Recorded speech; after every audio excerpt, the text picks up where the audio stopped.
we run App Simple out of Ahmedabad. So basically, we run two products. The first one is SoftwareSuggest, which is a software discovery and recommendation platform. And the other product which we run is called CallHippo. CallHippo is a virtual telephony system. So we started in January 2014 with SoftwareSuggest. And in January 2017, we started CallHippo. We are probably one of the fastest growing startups out of Ahmedabad, bootstrap startup out of Ahmedabad. We have around 70% of our revenue coming from global customers. Around 30% of our revenue is from Indian customers. Because this is about SaaS, for CallHippo, around 85% of our revenue is from global customers. Our specific target market is very small businesses and individuals. So that is the target market. Those are the kind of customers we target for CallHippo.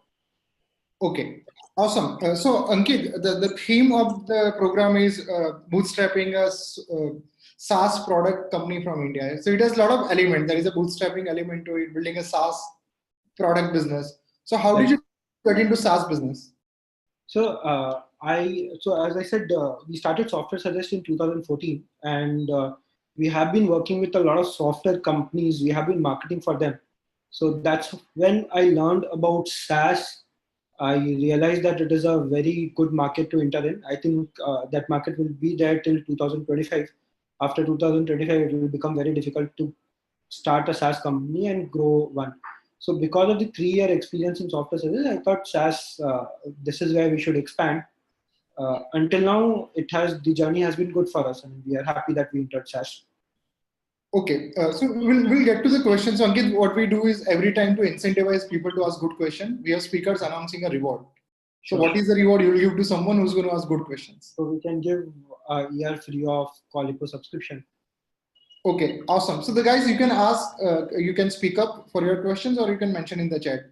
So we had asked a few more people, like what kind of questions that they would have, so which I got in the email. So I'll start with 1 or 2 questions around that. And so you've been very proud of Bootstrap. Like that's a theme of the program also. Okay. So is it by choice? You tried raising, you didn't raise it, or the bootstrapping is the way you believe is the right way to go about? No, so when I started, I did not know what an angel investor is. I had not worked in Bangalore, and I have always been in Ahmedabad. So I did not know what an angel investor is. I did not know what VC is. When we started, we did want to raise, but we never gave enough efforts to raise funds.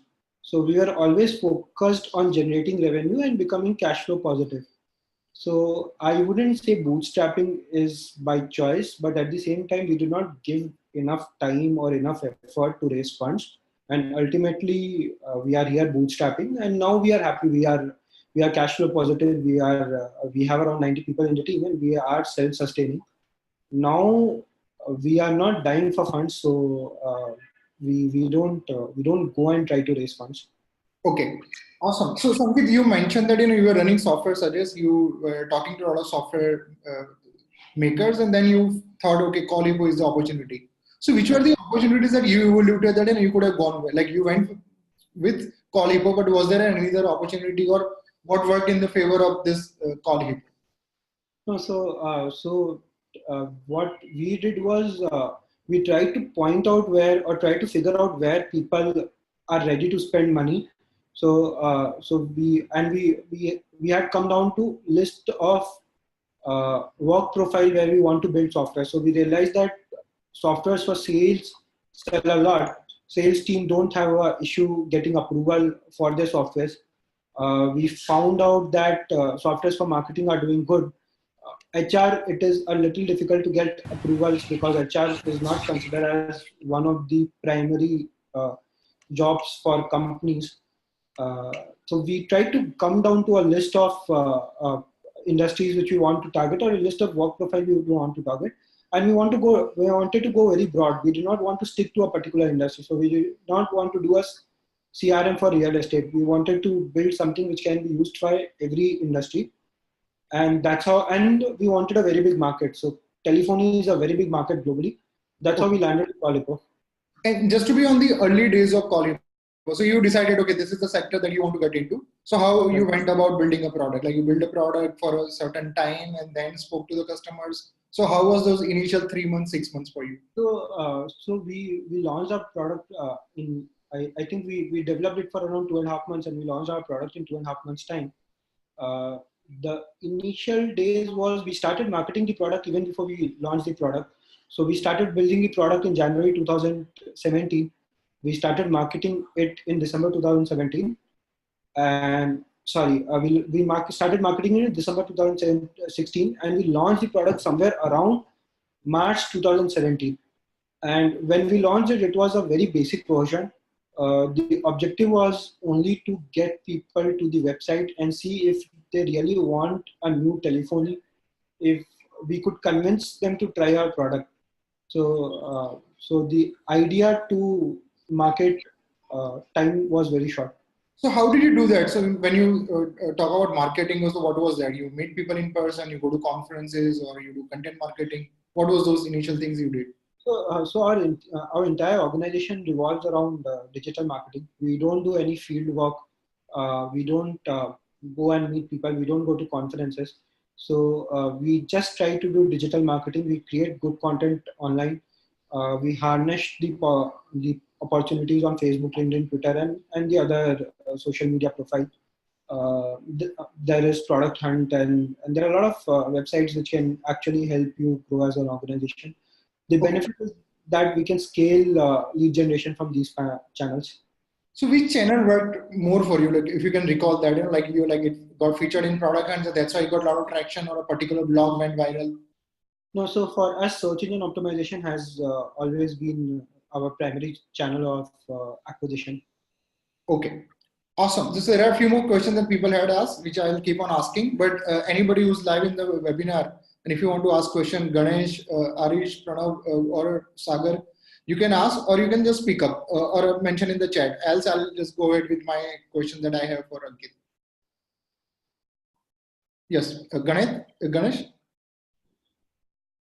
Okay, I'll continue asking questions, but just in case if you have any questions, you can ask in the chat. There are a few more questions that people had. Ankit, you mentioned about search engine optimization has been your primary.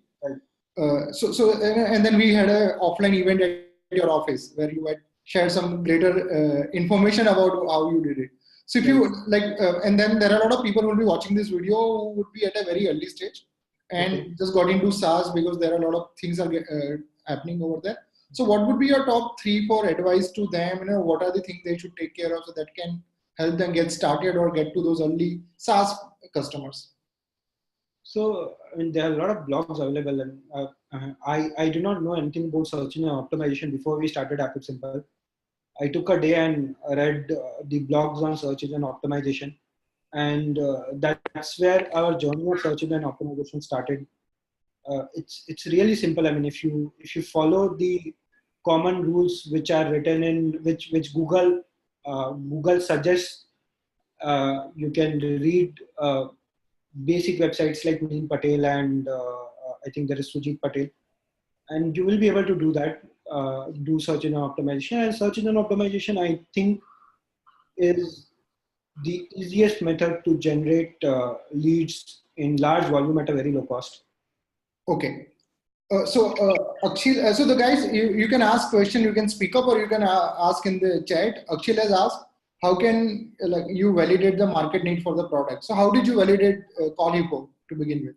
So our market was already very big. There are more than 6,000 players in telephony, and we just wanted to enter. We were entering a market which was already there. So Zoom, which we are using for this this meet, was one of the inspirations. Zoom entered a market which was very big. They solved the very small issues which is there in video conferencing market, and that's how they built the company. So Slack again entered a market which was very big. They solved the issues which was there, and they could grow. Evernote is another example, which is now going down, but Evernote also entered an online notes industry which was already there. There were a lot of players there, but they solved the very small issues. So that's what we thought. I mean, we wanted to enter a very large industry and solve very small issues which are there, We didn't really need a market validation. We started communicating people what we want to do with the product, and people were ready to sign up and try us. Okay, so people start. So you mentioned people started paying before you actually build a product or shown the product. So how do you convince? How do you create that trust among those people, customers? So people did not start paying before we built the product. We started marketing before Okay. we had the product launch. We were putting people in a wait list before launching the product. So not exactly that people were paying. Okay. Fair enough. So Dan has joined and Chetan has joined. If you have any questions, you can speak up. I'll continue asking questions. And do you have any questions, anyone? You can just speak up or write in the chat. So there are a few more questions that people have written. Anybody has any question? I'll continue with my series of questions. Sagar has asked, so when we are bootstrapping a SaaS, do you consider a crowdfunding platform like Kickstarter or Indiegogo, as they are generally customer who pay early for the service which you are yet to launch or in the process? So have you seen examples or SaaS businesses using crowdfunding? So I personally have not seen SaaS businesses using crowdfunding, and I think the gestation is very high. I mean, you try. So I never tried to get into an incubator or an accelerator because I thought the gestation, you have to apply, you have to spend a lot of time applying for it. Then you have to convince people that you are good. We thought the best way to fund the product will be to get money from our customers, and that's what we did. So Correct. So Sagar, in the same thing, like your customers are the one who are crowdfunding. So in the crowdfunding, sometimes you give this invisible reward to someone. So you make up rewards, right? But here with your SaaS product, you are trying to deliver that value to that customers. So that customer becomes a crowdfunder for you. Instead of that funding, it's like a revenue from a customer. Yes, got it. Dan has asked a good question. How do you create visibility for your product? What are the best digital channels from your experience, and what is the decent budget? So we have never spent money on on creating visibility for any of our product. So the budget is almost zero. The budget goes to hiring people. That's about it. So we hire digital marketing experts, and that's where our money goes. With respect to creating visibility, when we were launching our product, we used all the channels. We updated our LinkedIn page, we updated our WhatsApp status, we were putting the product's name in all our emails, the company emails, personal emails. We could find any method we could find. Even now we do that. Any method we could find to reach out to customers, we use it. It can be giving out T-shirts which has the company product's name. That's what the initial method. Calling up friends and asking them if they need it. That was our initial method of visibility. I think search engine is the best digital channel which is available. Now we don't do all those things. I mean, we have grown. I think we generate around 400 leads in a week. So using those small methods of updating WhatsApp status will give us only 5 to 10 leads in a week, which is not relevant for us now. So now we use search engine optimization and generate leads. Okay, so then if you can mention a specific kind of product that you need opinion for, so probably Ankit or me can answer you on how you can do that. But in general, like as Ankit mentioned, you exhaust your first degree of circle, your friends, people, and then the second degree starts. I don't know, where you focus on a channel, where you go to certain forums where your potential customers hang out. It could be online or it could be offline, or you reach out to influencers and who would have some sort of a say among that audience. Where what if they start tweeting about you, or if they start recommending your product to their potential customers? So what do you do that so that influencers get inspired to share about your content? So you can play around that. If you have more questions, you can ask, or you can just speak up, or else continue asking questions. Ankit, when you are building a SaaS product, one key aspect is you build a product, and that is the most important, right? You have the product, you build a product that delivers. So how do you iterate on the product? Like, what's the thought process? How do you have any processes in place? So this is the particular reason. So iterating on the product is the particular reason we built MVP. So what we do is we build MVP and we put it in front of our customers to give suggestions or to give feedback. We try not to give the product free. If we give the product free, we get suggestions and feedback from people who are not ready to pay. So even if there is a basic product, we'll ask money. And once the customer has paid, he will have a lot of suggestions for you. There are people who know that you are a new startup, the product is not complete, the product is still in the building phase. They'll be happy to pay a smaller amount when compared to your competitors, and they'll be happy to use it knowing that you are not, there will be some bugs or this is not a complete product. And that's how we get our feedbacks. Once we start getting our feedback, we prioritize them based on number of customer asking for those feature requests, and that's how we do our feature request. Iterating specifically, we have to keep changing our North Star every 2 years. When we start feeling that we need to increase our growth rate or the growth rate has got stagnated with the current product, we change our North Star. We think of a different thing. Okay, awesome. So guys, if you have any questions, you can speak up or you can ask in the chat. We'll take up those questions and I'll continue asking questions to Ankit. Bonnie has just joined in. And do you have any question? Mehul has just joined in. I'll ask one more question and then anybody of you have any questions, you can ask or you can just mention in the chat section.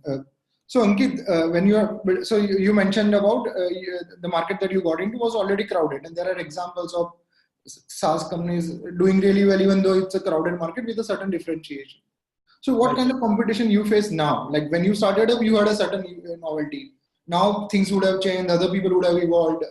So what are the challenges you face now in terms of competition? So there are a lot of players who have started copying us or who have started telling us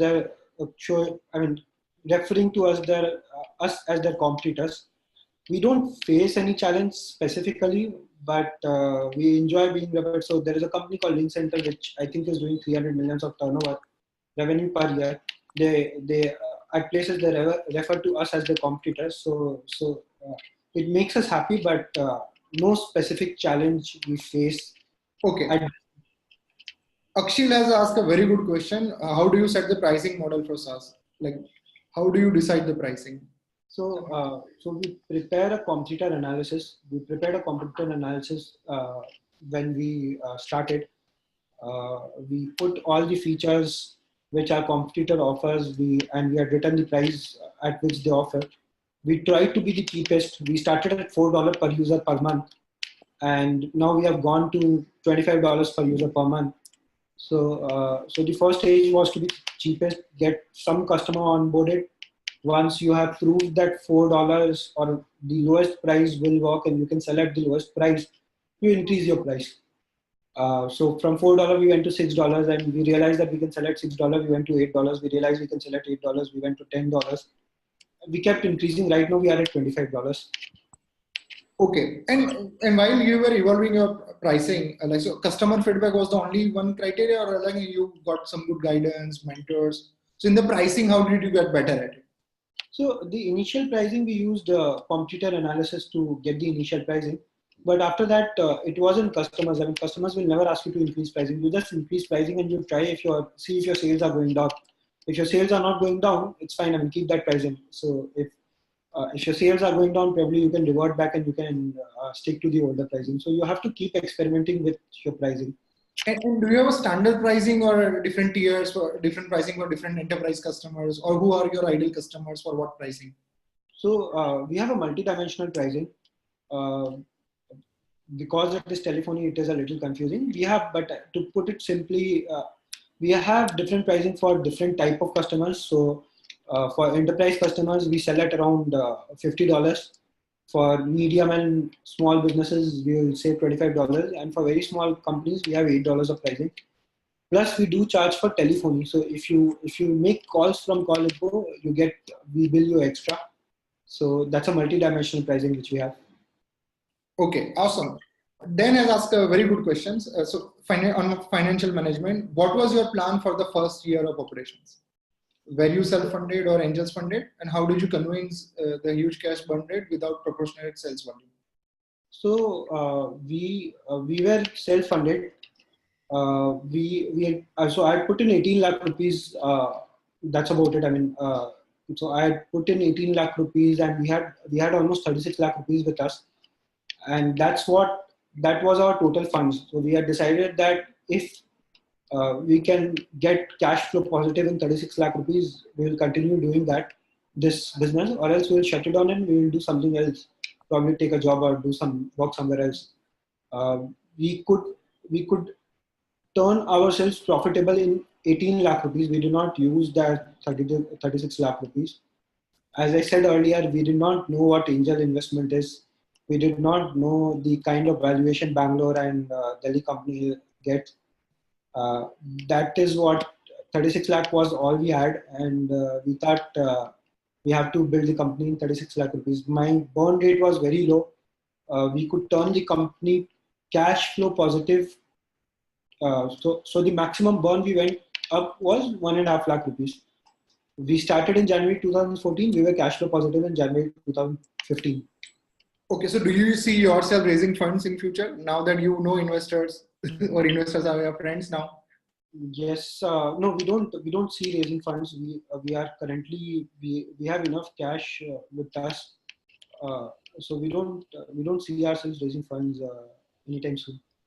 Okay, Gaurav has asked a question. How many numbers of like how many current customers you have? And for current customer, what was your team size for below categories? Support, sales, senior, junior developers, team leaders. So I'm just mentioning about CallHippo. As such, we have around 90 people in the company, but in CallHippo, we should be having around 30 members.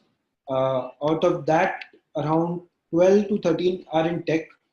The remaining 7 to 8 are in support, sales and support. We do inside sales. We don't have a CRM in the company, so we don't do enterprise sales where we follow up with customers. People come to our website, they chat with us, they talk to us, and if they like, they want it. We don't do any follow-ups after that. Besides the automated email which goes to them for marketing. So yes, how many current customers? We have 3,000 plus customers. We are adding 200 customers every month. 30 team members, 13 to 14 are in tech, 7 to 8 are in sales, 3 to 4 are in marketing, and 3 to 4 will be in support. Support as in admin, HR. Okay, awesome. So guys, you can keep you can mention your question in the chat, or you can just pick up.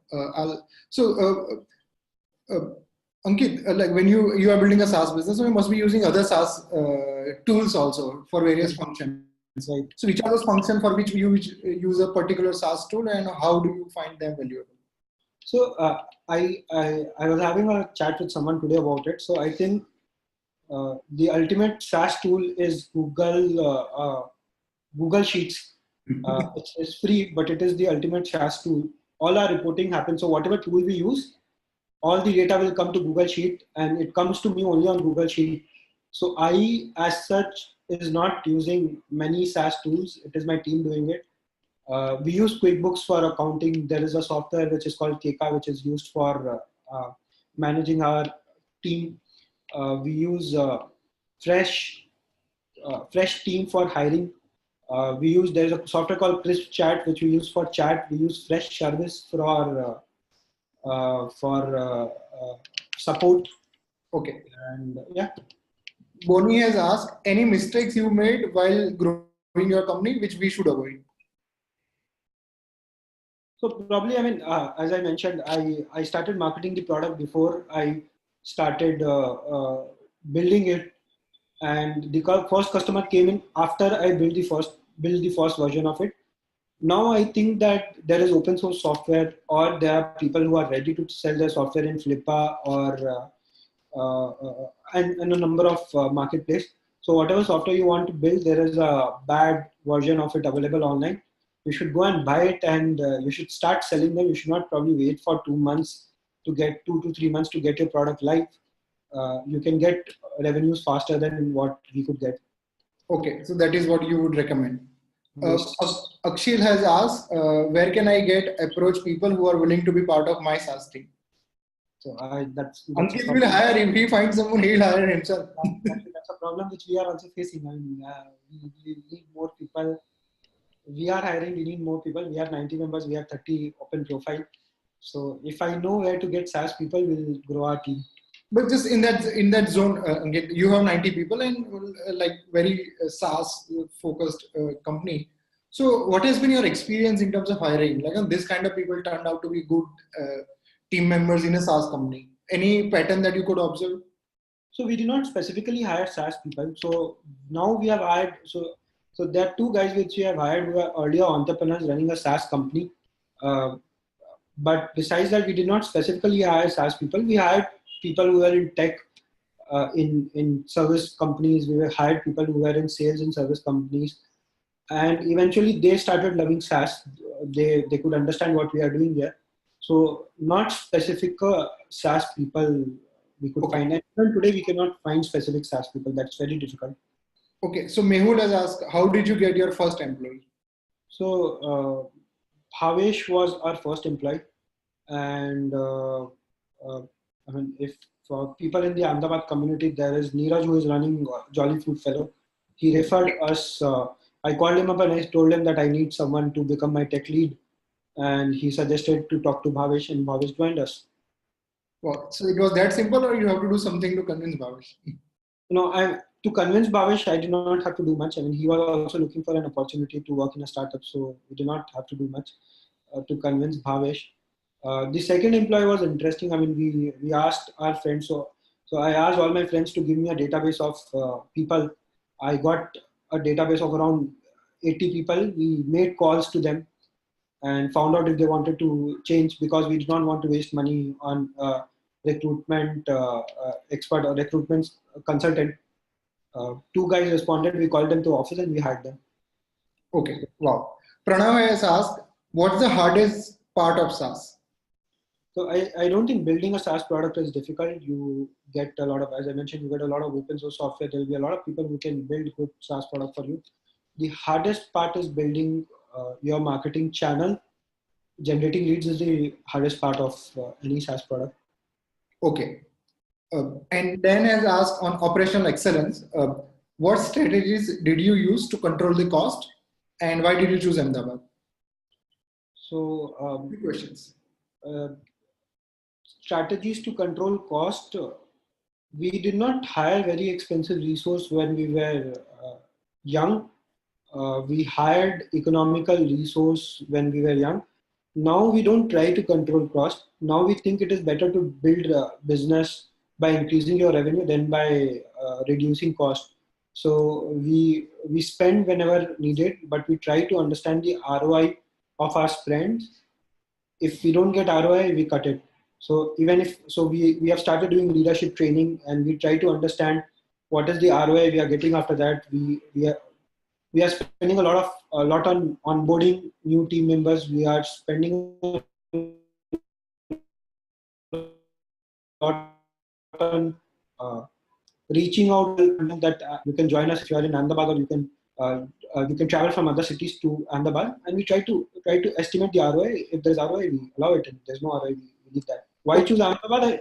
I think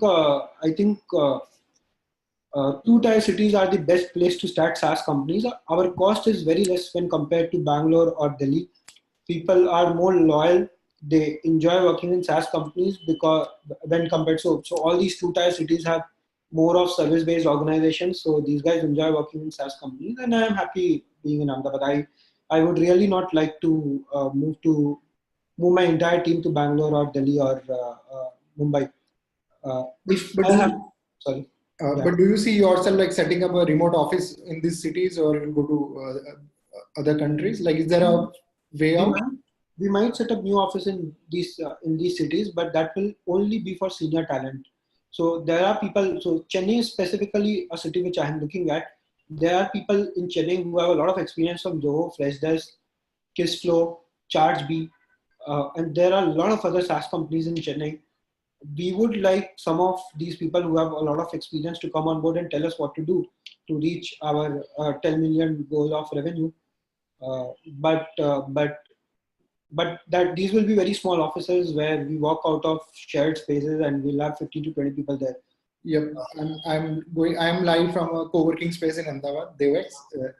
Sagar has asked a question: what kind of incentives do you suggest to the initial employees? Like, salary is generally low.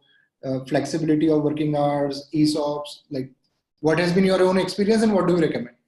So people really don't need it, at least if you are in a two-tier city like Ahmedabad. I'm not sure if I should call it a two-tier city, but if you're not in the startup world like Bangalore, in Ahmedabad, people don't need much. You can find uh, good team members at a very low cost. The only thing you need to do is you need to train them. You need to be with them. You need to set standard operating procedures. They don't really expect flexible working hours, or they don't really expect ESOPs. Okay. We give out ESOPs now, but the initial set of team members did not really expect ESOPs. Okay. Awesome. Akshay has asked, which tech are you using and why? So specifically CallHippo, we have a Node uh, and Angular. There's a lot of communication which we need to do with the server, and it has to be real time because it is a telephone call. There cannot be delay in the communication which we are doing with server. Node helps solve that. It is faster when compared to PHP or ASP.NET or anything else uh, with respect to its communication with the server. Okay, so guys, you can keep asking questions or you can just speak up also. It would be nice to have someone other than me and Ankit speak up also. So anybody who wants to speak up, ask a question, you can do that right now, or I'll continue asking questions. Akshay has asked another question. Which server are you using? AWS, GCP, Remix? So we are almost 6 years into the company, but we have managed to keep our servers free. So we are using Google for our product, and that's free for us. So we have free credits from Google. Okay, you got it because of a certain program or through which way you got it? So Google has a startup program. We have a company registered in the US and which is less than 2 years old. So that's how we got our servers. Okay, awesome.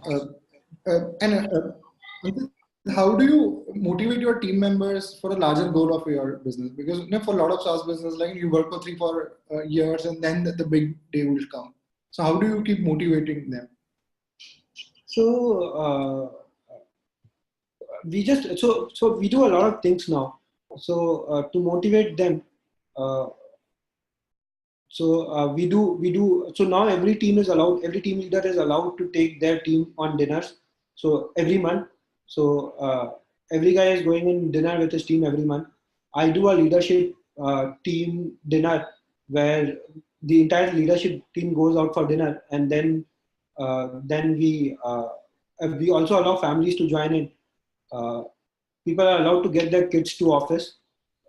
We get your kid to office, and we want our team members to get kids to office. You get to your kid to office, your kid gets a toy from us. So we have toys in office which we give out to kids.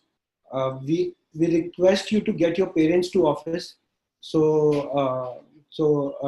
after you have joined, we'll call your parents to office after 1 week. So this is on the personal or family side, or building a relationship which is not just professional. On the professional side, you have a lot of independence when you are working there. So I personally don't take many decisions. People are allowed to take their decision. It is more of a democracy. They don't come to me asking if they should do asking inputs on taking decision. They take the decision. We discuss it in our monthly meeting, which is a short 2-hour meeting. People get to use their gray cells, and that I think is motivating. Not many organizations allow people to use their gray cells, and we pay well. At least, I mean, if you are in the organization for the longer run, we pay well. So we when we hire, we might be on with the market, but if you stay with us for more than 1 year, we pay you more than the market. Okay. And you mentioned about you got benefited through a mentorship. So as a SaaS founder, like how do you like get the sounding board or mentors, and what are the things you should do so that you can leverage more from the mentors? So we don't have a mentorship board as such, but so Avinash Raghav is an ex NASCOM guy. He helped me a lot. Now we have Ramesh Sinha of Tender Tiger, who is helping me a lot. and people just like what you are doing and they want to help you out. So they'll come forward and they'll help you out. And how do you engage? Is there a formal, like, you send them the email or just hang out with them and you end up discussing the problems that, like, typical relationship? I don't think emails and everything will work. They should come to you and they should show interest in you. So Avinash liked what we do, what we did with SoftwareSuggest. So he came to us and he wanted to know more about SoftwareSuggest. Once we had this initial conversation, I was talking to him, I told him, and he started giving us advices, even without being a mentor formally. So even with Ramesh sir, I think he likes what we do. He thinks we can grow large, and he somewhere he enjoys us growing. And even he started giving us advices without being a mentor formally. Whenever I have an issue, I'll call them up and I'll take some suggestions. Okay. I don't think people will come to you. Rakesh Patel, the founder of Spacewo, is another person who is now helping us. And again, there has never been a formal communication where we told each other that I told him that you are my mentor. Whenever I have an issue, I go to them and they solve it.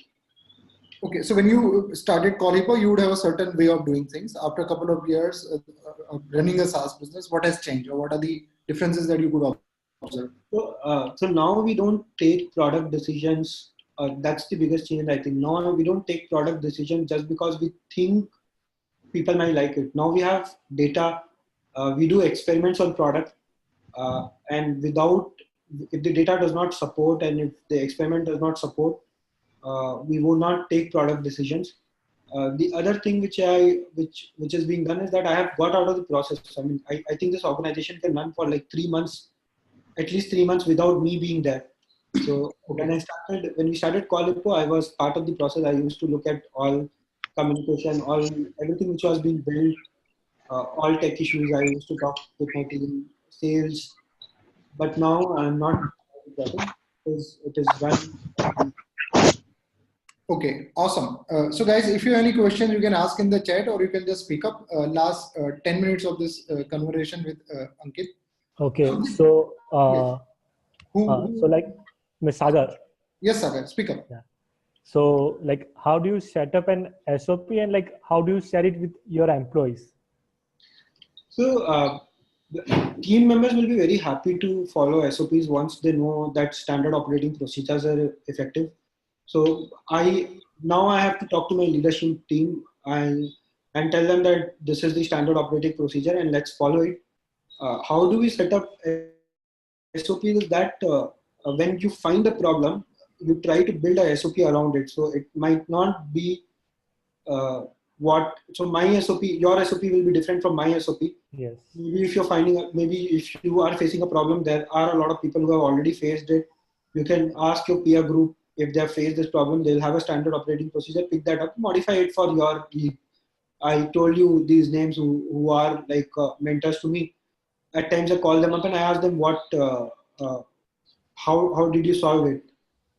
So we are moving from a 5.5 day week to 5 days week. From 1st of May, we have moved from that. I called Rakesh Patel up, and he could solve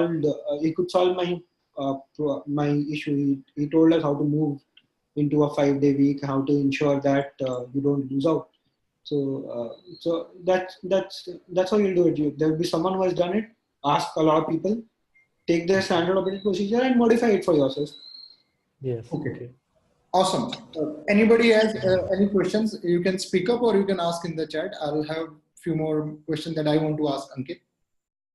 Ankit, you've been meeting a lot of SaaS founders. So what are the things that you could recommend that like upcoming SaaS founders to follow or avoid? Anything that you could observe? So sell in the global market as far as possible. I mean, global market can give you a lot more money than the Indian market. That's the first suggestion which I'll have. The second suggestion will be you need to know where you are going to get your customers from. So most SaaS companies I see failing because the guy building is a techie or is very passionate about technology, and he does not know where he will get his customers from. So instead of worrying about the technology, instead of worrying about how you will build the product or what are the features you want, you have to think about marketing, how you will reach out to the customer. Product is not as important as people consider it to be. People think that if they make small changes in the product, from the tech end, it's going to get them lots and lots of customers. It doesn't happen like that. People are not worried about the feature set which you have. The people are more worried about how you reach them. If you are able to reach them, and if you are able to communicate your vision of the product. Okay, awesome. So we did an offline event where Ankit had mentioned some of those points, and we have a blog where different founders had shared their inputs on what you could do to build a good SaaS business. Any questions you have, you can ask, or I'll just continue. Okay, so hi Ankit, Sagar again. Yes, sir. So like, suppose if I'm launching a product for US market, and I'm in India and I'm a solo founder. So like, do you suggest I get another co-founder from a USA, or like, how should I go about it? Are you a techie? Yes. So I don't know. I have not written a single line of tech code in my life. I am a solo founder, and I have not been to US ever. But still, 70%, around 40% of my revenue is coming from US, and 70% of my revenue is coming globally. So if you can find a co-founder, it is always good. But not necessary that you need a co-founder to run a SaaS product or successfully, or any startup successfully. Okay. Okay, and Ankit, remote is the flavor everybody's talking about. So do you have remote employees, or do you work with people remotely? So out of the 90 people we have, everyone is in office. We preferred in office because when you are growing very fast, I feel comfortable when I can do a face-to-face talk. I can talk to them. I can discuss ideas. People get influenced by other people's energy. So when we are in office, there is a aura, there is an energy which is there in office. We have one or two people who are working remote. We do want to work remote. Yes, this is a thing we also want to get into. That's why we started doing a lot of these webinars with people. So guys, you can ask a question that you would have. I'll keep on asking my series of questions. You can. So you were mentioning about Neeraj Halalka. He is just joined in. He's just figuring out the camera. So Ankit, which are the SaaS founders that you admire in India, where you follow, you learn from them? So there is Sridhar Vembu. I think he is one of the most respected. He should be one of the most respected guys in the entire India, not SaaS. Founders in India. So if for all of who don't know about Sridhar Vembu, he runs Zoho. It is a bootstrap organization which does around $600 million of revenue. By that number, it should be valued at around $6 billion. So probably he's richer than a lot of our B2C founders. Then there is Girish Freshworks. There is Paras Chopra who runs Wingify. So these are some of the people I admire.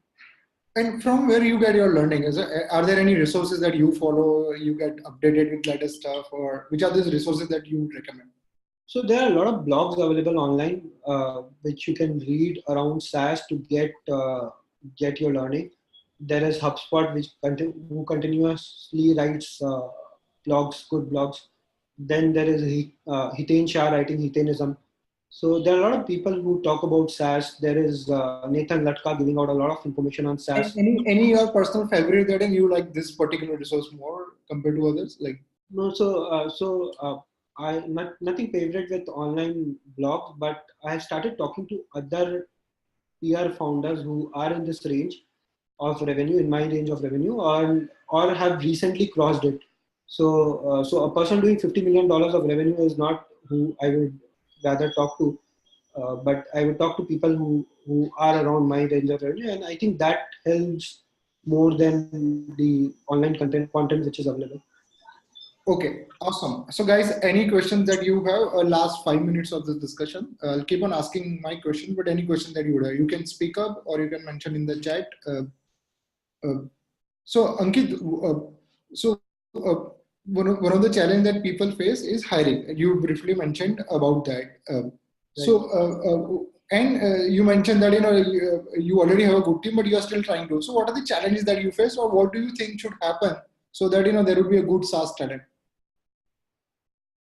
So everyone faces challenges in hiring. I mean, that's the common problem across all businesses and all startups. What was the second part of the question? So according to you, what could be the solution? That, like if people start doing that, if companies start encouraging more people, or they start training more people. So I can tell you what we are doing. I mean, we are trying to improve we are trying to improve our work culture. As I said, we have started introducing more fun events. This Friday we are going to probably celebrate Family Day and or Children's Day, where we call, or I mean, we are thinking between Children's Day and Avengers Day. So we have started having more interactive events in the company, in the organization. That's one method. We have started reaching out to people and telling them this is a good organization to work with. Uh, Lack of talent is an issue which everyone is facing. I don't think there is a common solution. There is no magic wand to it. Yeah, you will have to solve it for your organization. We recently did a campaign which was called Kuch Din To Guzaro Gujarat Mein, and that helped us get a lot of eyes. Okay, awesome. Dan has asked if you can share the links. So then we will share the links with you of all the products, other things that we mentioned. There are some good podcasts around SaaS businesses. I would encourage that, if you can listen to, especially the Girish is one on the SL Partners podcast. That was very insightful. Neeraj, you have any questions? And last, any one or two questions anybody has? Pranav has asked one, but if you want to speak up or mention a question, you will have to unmute yourself. Yes. I just joined in. Probably I'll ask question next time, but it's good to see. He mentioned about you. So everyone, if you're looking for a talent, you are looking for a recommendation, go to Neeraj. After the event, I'll connect you with him so he can recommend more people. Hi, Ankit. Yes. Hi, Ankit. Ganesh here. So, can you suggest some platforms where we can promote software or SaaS products like your SoftwareSuggest? Other than that, There is Captera. I think if you are in India, then SoftwareSuggest is the only platform. But if you are a global company, then Captera will be good. I don't think anyone else is as good as Captera. So G2 Crowd is there, but they're far away from Captera. Software Advice is there, and there is GetApp, but I don't think there is anyone as good as Captera. Product Hunt is one more which I know. Yes. Product Hunt beta leads, product hunts, and there are a lot of global versions and city-specific or country-specific versions also. So the Product Hunt, Beta List, and AppSumo will get you an initial set of users, but this is not scalable. So you cannot build it. So unless you have a scalable method of lead generation, you will not have a business around your product. So all these three methods are one-time way of lead generation. You will get a very high inflow of revenue once, but in the longer run, it will not help you. Okay. Pranav has asked this question: how do you balance customer requirement and your vision? I think those are one and the same things. We are a very revenue focused organization. If the customer needs it and is ready to pay for it, that's what our vision is. So has that happened that customer would have other requirement, but you are, since building a platform, you will not go by that? Has that happened, or customer would want you to do more thing? No, so that generally does not happen. We try to take customers' requirements. We try to build our sprints in a manner that we solve some customer requirement and experiment with one or two features. Even with respect to experimenting, we will not go ahead and just build it and ask the customer to try it. I mean, that's spoiling our codes and that's wasting time of building it. We will try and ask customers if they would like to have that particular feature. So one interesting feature which we have in CallHippo is that when you call a customer up, or we tell you the time zone of that customer. So there was this particular issue where people will find a number. So global teams will find a telephone number. They will go to Google. They'll find the time zone, and then they'll make the call. So we reduce this problem. And yes, I mean, if it is solving a problem, the customer's requirement and your vision are almost aligned. Okay, awesome. Guys, any last questions you have?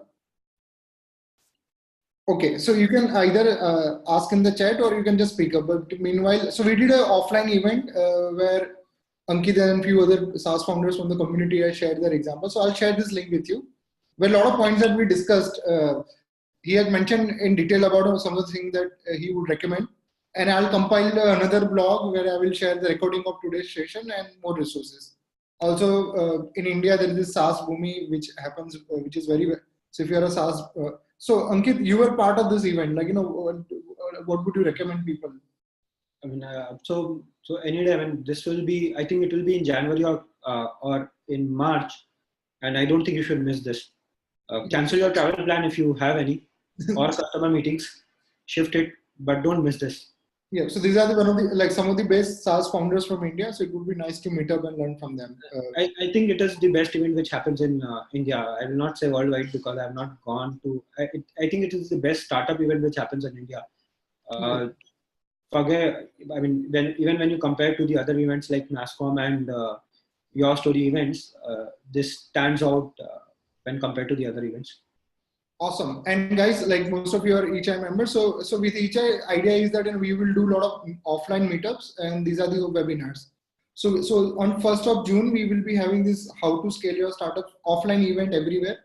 And also, meanwhile, we are starting a new series, which is more like for example, if you're in Chennai, so we are starting this founder stories. So where we will have 4 or 5 founders from a particular city, and we'll have a good discussion online. And plus, would be an offline meetup, and you can check out the offers, or if you have a product, you can list your offers. Ankit has listed the offer from CallHippo, but I believe there are few people who would have availed that. So I would encourage people to check out the offers or give your offers, and check out the website. You'll get a lot of information. Any last questions? Okay, Ankit, which question was the good that who will be winning the reward from you? So I think the last one was the best. I mean, how do you balance customer requirement and vision? So Pranav, you win a reward. My job is to set up a platform. You'll have to follow with Ankit to get your reward. That's fine. I mean, this got me problem. Okay, awesome. Thank you so much, Ankit, for your time. This turned out to be a very powerful webinar, and we'll love to do more. And thank you so much, everyone. If this would have been an offline event, I would ask everybody to clap louder so the speakers will be happy. And I would have asked everybody to post for a photo. Sometimes this gets into newspaper. Now it doesn't get into newspapers, but I write up good blogs once the event gets over. So I'll put up this group photo in the event blog. Thank you so much, everyone. I'll close the meeting. Anybody wants to say something? You can say thank you, everyone. Yes, thank you, Ankit. Yeah, Thank you.